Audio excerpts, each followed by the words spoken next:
आप सभी का स्वागत है। मैं हूं आपके साथ प्रियंका तिवारी। खबरों को विस्तार से जानेंगे।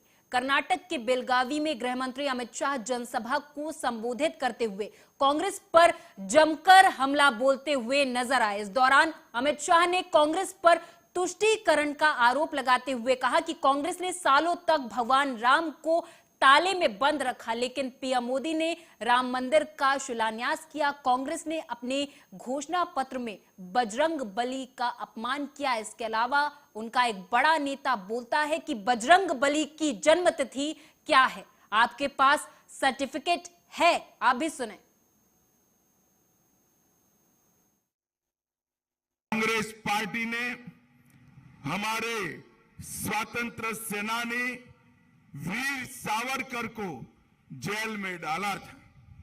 वीर सावरकर एकमात्र ऐसे स्वतंत्र सेनानी थे जिनको 2 जन्म टिप की सजाएं अंग्रेजों ने की थी, और ये कांग्रेस बार बार सावरकर का अपमान करती।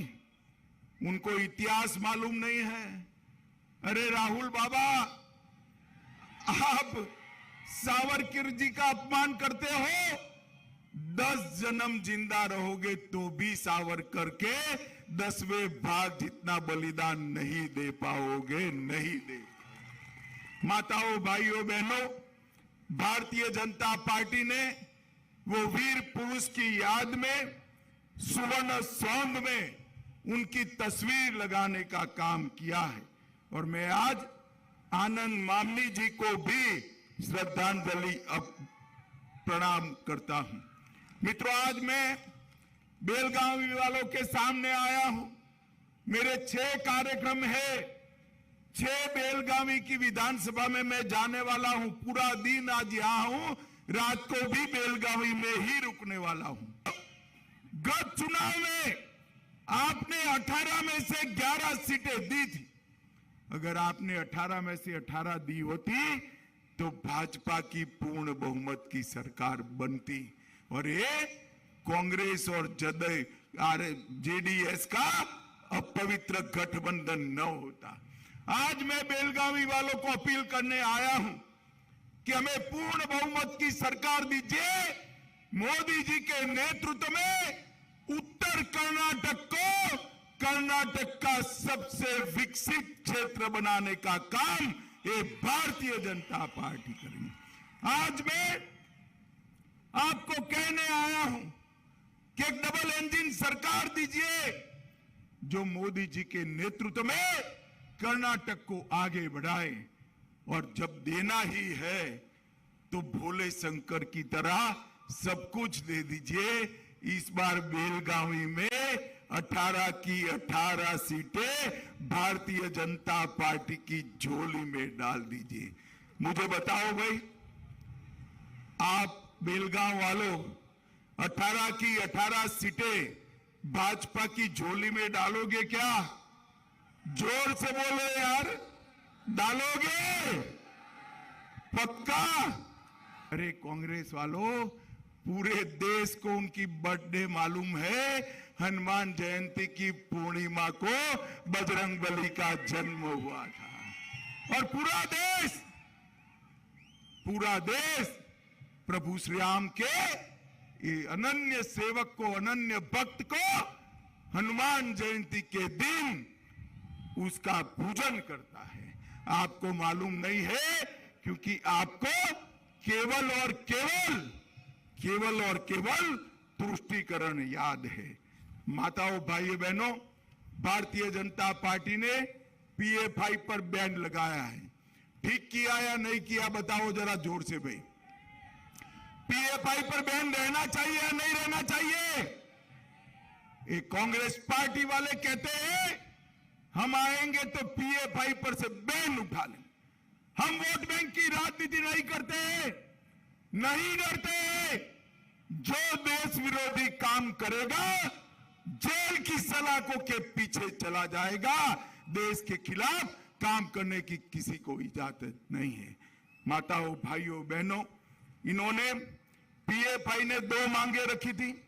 माइनॉरिटी का बजट 10,000 करोड़ करो, चुपचाप अपने घोषणा पत्र में माइनॉरिटी का बजट 10,000 करोड़ की घोषणा कर दी और कहा था माइनॉरिटी को रिजर्वेशन दो। अब कहते हैं हम माइनॉरिटी को 4 की जगह 6% रिजर्वेशन दें। PS5 के एजेंडे पर एक कांग्रेस चलती है, एक कांग्रेस को कभी।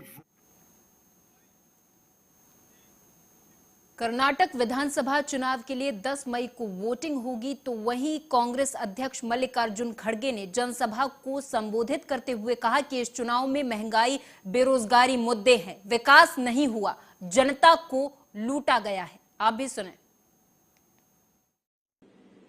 ಮೋದಿ ಅವರು ಬೆಂಗಳೂರಿನಿಂದ ಬಿಡಿಸಿ भाइयों और बहनों, आप लोग सीधा वाराणसी जा सकते, काशी का दर्शन ले। अरे भाई, वो तो हमने पहले किया था, अजमेर का हमने पहले किया था, काशी का किया था, वैष्णव देवी का किया था। सब कुछ जो हमने किया उसको सिर्फ आप सफेद रंग लगाना, हरी झंडी दिखाना। मेरी टेबल इंजन की सरकार है, हम काम करके बताए। अरे भाई, 9 साल में नहीं करके बताए, अब क्या करके बताए? 9 साल तुमको इस कर्नाटक की जनता ने दी और 5 साल में 3.5 साल बोम्मैया को दी। फिर आप काम क्यों नहीं कर रहे? और यहां के दाम बढ़ रहे हैं। मैं 2-4 का बोलता हूं, सबका बोलने नहीं जाता। आज आटे की कीमत कितनी है? हमारे जमाने में 210 रुपए 10 केजी का था, आज 440 रुपए। 210 था, आज 440। और दूध, वो फुल लीटर 36 रुपए था, आज 80 से 90 रुपए। उसके बाद सरसों का। भारतीय जनता पार्टी ने बंगला विवाद पर दिल्ली के मुख्यमंत्री अरविंद केजरीवाल पर करारा प्रहार किया है। सरकारी आवास पर 45 करोड़ रुपए खर्च का आरोप लगाने वाली बीजेपी ने दिल्ली के सीएम के बंगले की तुलना इराकी तानाशाह सद्दाम हुसैन और उत्तर कोरिया के नेता किम जोंग उन के आलीशान आवासों से की। तो वहीं इस पर दिल्ली के सीएम अरविंद केजरीवाल ने जवाब दिया है। ये जितने अभी मान साहब ने बताया कि 25 लाख लोग इन मोहल्ला क्लिनिक्स में आज तक इलाज करा चुके हैं पिछले कुछ महीनों में। इन 25 लाख लोगों की दुआएं हमारे साथ है। उन दुआओं को तो हमसे कोई नहीं ले सकता ना। इन 25 लाख लोगों की दुआएं हमारे साथ है। आम आदमी पार्टी एक कट्टर ईमानदार पार्टी है। आम आदमी पार्टी की सरकार एक कट्टर ईमानदार सरकार है। ये मेरे पीछे पड़े हैं, सारा कुछ लगा दिया इन्होंने मेरे पीछे। सीबीआई लगा दी, ईडी लगा दी, इनकम टैक्स लगा दिया, पुलिस लगा दी। क्यों? एक ही मकसद है, किसी तरह से ये साबित करो कि केजरीवाल चोर है, किसी तरह से साबित करो केजरीवाल ने भ्रष्टाचार कर दिया। सीबीआई ने बुलाया मेरे को, 9.5 घंटे तक पूछताछ करी, कुछ था ही नहीं पूछने को। मैं बाहर निकला, मीडिया वालों ने पूछा जी क्या पूछा? कुछ पूछने को ही नहीं था। ऐरे गहरे नत्थु गहरे 9.5 घंटे बिताने थे बाहर। मीडिया को कहना था 9.5 घंटे की पूछताछ है, कुछ नहीं मिला। मैं मोदी जी को कहना चाहता हूं, प्रधानमंत्री जी, अगर केजरीवाल भ्रष्ट है तो इस दुनिया में कोई ईमानदार नहीं है। मैं उनको कहना चाहता हूं, जिस दिन आपको केजरीवाल के खिलाफ एक नए पैसे का भ्रष्टाचार मिल जाए, चौराहे के ऊपर खड़े होकर फांसी दे देना। लेकिन ये रोज रोज की नौटंकी करना बंद करो, रोज रोज के तमाशे करना। तो वहीं राज्यसभा सांसद और आम आदमी पार्टी के राष्ट्रीय प्रवक्ता संजय सिंह अपने गृह जनपद सुल्तानपुर में निकाय चुनाव में पार्टी प्रत्याशी के समर्थन में वोट करने की अपील करते हुए नजर आए। दौरे के दूसरे दिन वे पीएम मोदी और बीजेपी पर आक्रामक दिखाई दिए। उन्होंने मंच से कहा कि ईडी ने मुझे नोटिस भेजा था, मैंने ईडी वालों को खुद ही नोटिस भेज दिया। ईडी वालों ने मुझसे कहा हमसे गलती हो गई, लिखना था राहुल सिंह, लिख दिया संजय सिंह। से लड़ रहा हूं अपनी ईमानदारी के दम पे, आपकी ताकत के दम पे।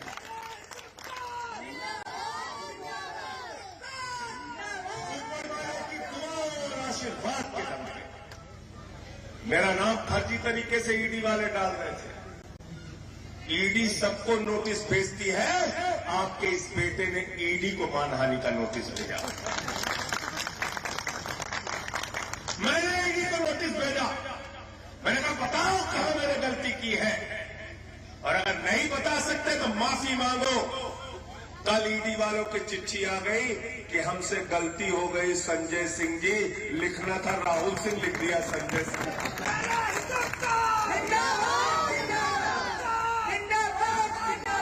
हमने कहा बेईमानो झूठ बोलते हो, बेईमानो झूठ बोलते हो। अजय का संजय हो सकता है, विजय का संजय हो सकता है, राहुल का संजय कैसे हो गया? राहुल का संजय कैसे हो गया? तो जब मेरी नोटिस गई, उससे घबरा कर उन्होंने कहा लिखना था राहुल सिंह, लिख दिया संजय सिंह। हमने कहा गलती से अगर नीरव मोदी की जगह नरेंद्र मोदी लिख दिया तो गिरफ्तारी करने लोक कल्याण मार्ग चले जाओ।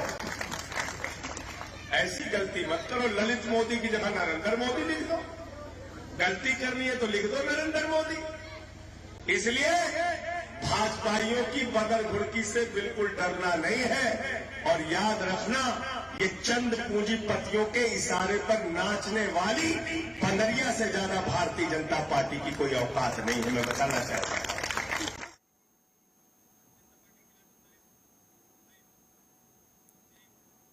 हरियाणा के गृह मंत्री अनिल विज ने पहलवानों के समर्थन में बात कही। उन्होंने शुक्रवार को पत्रकारों से बातचीत के दौरान कहा कि पहलवानों का ये सारा विषय उच्च स्तर पर टेकअप किया जा रहा है। मैं खुद खेल विभाग का मंत्री रहा हूं, मैं पूरे तरीके से खिलाड़ियों के साथ हूं। अगर मुझको ऊपर सरकार में बात करनी या कहनी होगी तो मैं करूंगा। स्तर पर उसको टेकअप किया, और क्योंकि मैं खुद स्पोर्ट्स विभाग का मंत्री रहा हूँ, मैं पूरी तरह से खिलाड़ियों के साथ हूँ। अगर मुझको कहीं ऊपर सरकार में बात करनी होगी, कहनी होगी, तो मैं करूँगा, ताकि इनका सम्मानपूर्वक इनका जो है वो समाधान हो।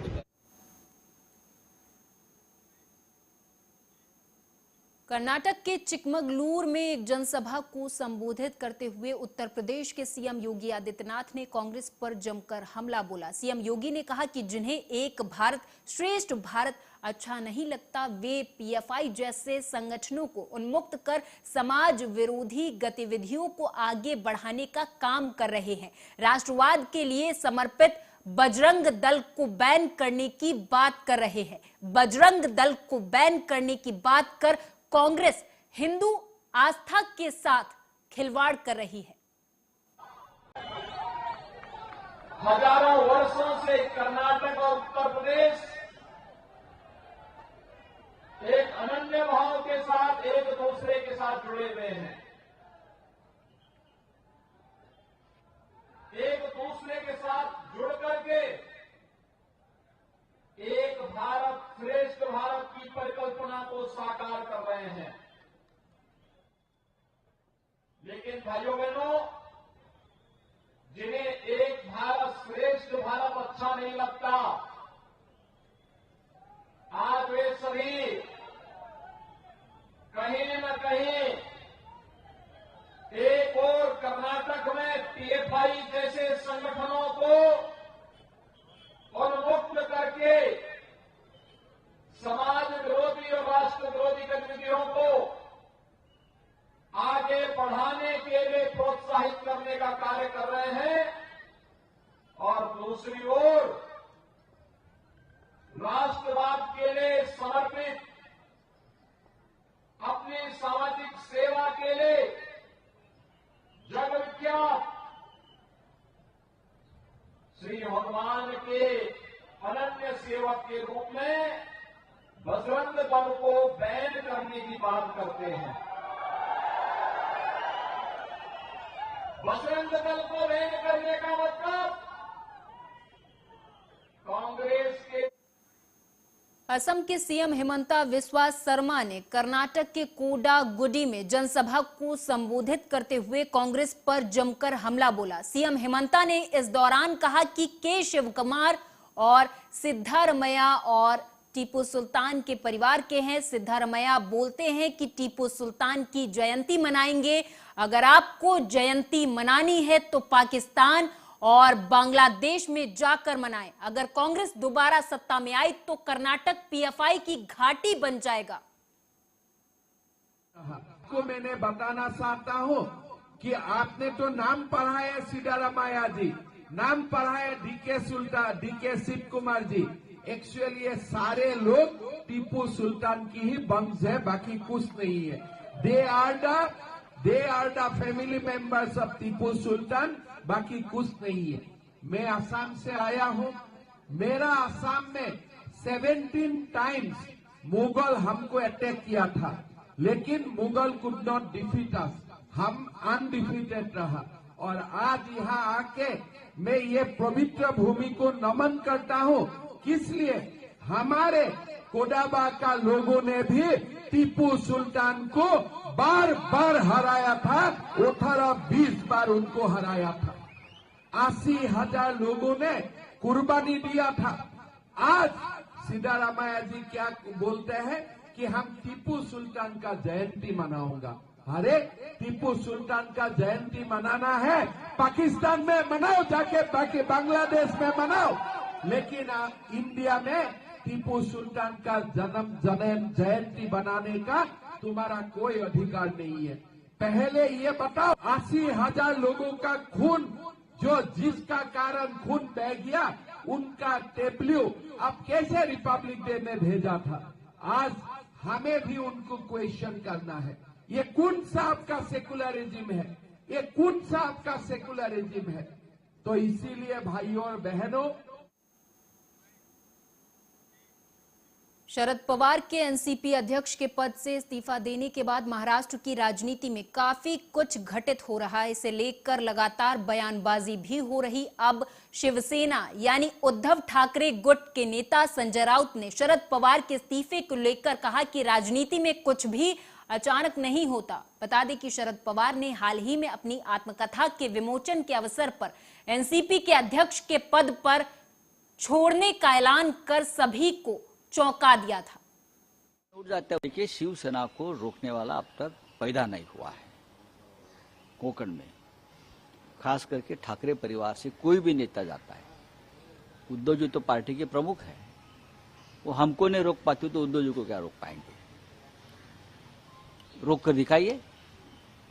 यहां बैठकर बात करने में क्या जाता है? अगर रोकने की हिम्मत है तो रोक दीजिए। अपनी हिम्मत है, बोलने में क्या जाता है? वो तो हवा में उड़ जाते हैं उनके शब्द। शरद पवार ने अपना इस्तीफा वापस पवार साहब ने इस्तीफा वापस लिया है। ये देश की राजनीति के लिए अच्छी बात है। देखिए, ये करप्शन की बात जरूर करेंगे, क्योंकि आधे नेता जेल पे, आधे नेता बेल पे। ये जब हमारी सरकार आ जाएगी तो हम भी आपके बारे में यही बोलेंगे, क्योंकि आपके पार्टी में इतने बड़े बड़े भ्रष्टाचारी आपने भर के लिए है, और जिसको जेल नहीं जाना चाहते वो आपके पार्टी में आ जाते हैं। जो जेल से डरते हैं, डराए जाते हैं, वो आपके पार्टी में आप लेकर बीजेपी वॉशिंग मशीन में डालकर एकदम उनको पवित्र कर लेते हैं आप लोग। उस बारे में बोलिए, गौतम अडानी के बारे में बोलिए, और बहुत सी बातें हैं हम बोल सकते हैं। उनका एक प्रचार का जरिया होता है। जब चुनाव आते हैं तो इस प्रकार की फिल्में बनाओ, एक प्रोपोगंडा फिल्में बनाइए, और एक अहम मुद्दा होता है हिंदू मुद्दा।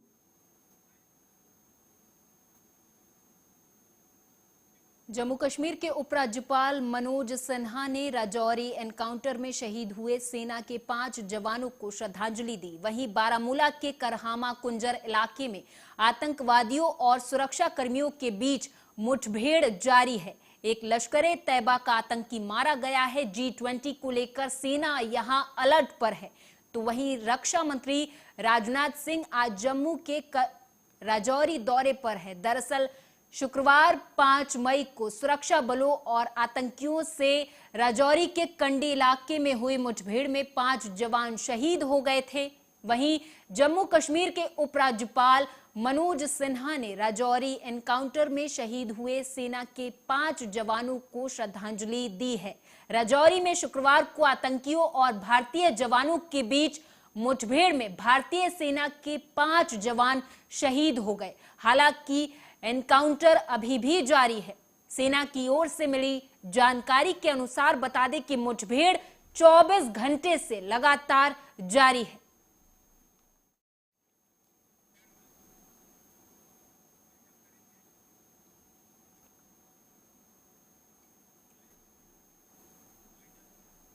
और इसी के साथ इस बुलेटिन में मेरे साथ बस इतना ही। आप देखते रहें आर्या।